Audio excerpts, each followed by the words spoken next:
Hi friends, అందరూ బాగున్నారా? ఈరోజు మనము టేస్టీ పాలకూర ఆనియన్ బజ్జీలు ఎలా చేయాలో చూద్దామా? పాలకూర అన్ని రకాలుగా వాడతాము. బజ్జీలకు కావలసిన వస్తువులు: శనగపిండి, బియ్యపిండి, పచ్చిమిరపకాయల పేస్ట్, సాల్ట్, బేకింగ్ సోడా కొద్దిగా, అల్లం వెల్లుల్లి పేస్ట్, వాము, జీలకర్ర, 2 కప్పుల పాలకూర, 2 ఆనియన్స్, కొత్తిమీర. మనము మొదట ఒక బేసిన్లో శనగపిండి, బియ్యపిండి, పచ్చిమిరపకాయల పేస్ట్, దానికి తగిన ఉప్పు,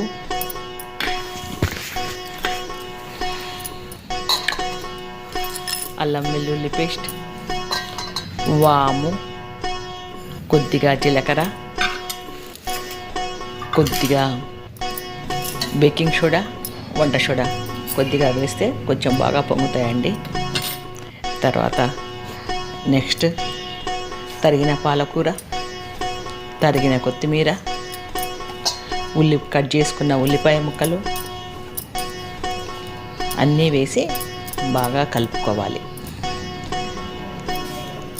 బాగా కలుపుకున్న తర్వాత పిండిలో ఒక గ్లాసులో నీళ్లు తీసుకొని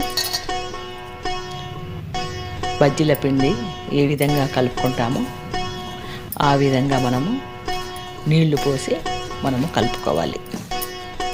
పాలకూరలో vitamins, proteins, calcium, fibre, iron అన్నీ ఉంటాయి. కాబట్టి పాలకూర మనము తరచుగా వాడుకుంటే ఆరోగ్యానికి ఎంతో మంచిది.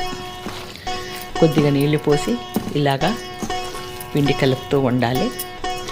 పిండి మాత్రం బజ్జీల పిండి మరీ పలచగా కాకుండా, మరీ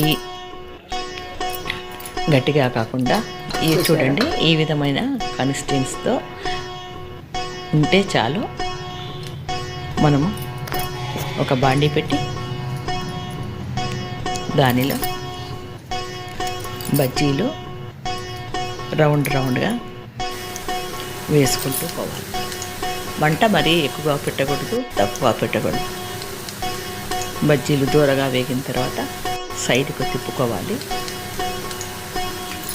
సైడ్కు దూరగా వేగిన తర్వాత మనము ప్లేట్లోకి తీసుకుంటే వేడి పాలకూర ఆనియన్ బజ్జీలు రెడీ అవుతాయి. ఇవి తినడానికి వేడిగా చాలా టేస్టీగా ఉంటాయండి, చాలా బాగుంటాయి. మీరు కూడా అందరూ ఒకసారి ఈ బజ్జీలను ట్రై చేయండి. చాలామందికి తెలుసు అనుకుంటున్నాను, కానీ ఈ విధంగా కూడా ఒకసారి ట్రై చేయండి. Thank you for watching. Konduru Vijayalakshmi creative world. Like, share, subscribe. Thank you అండి.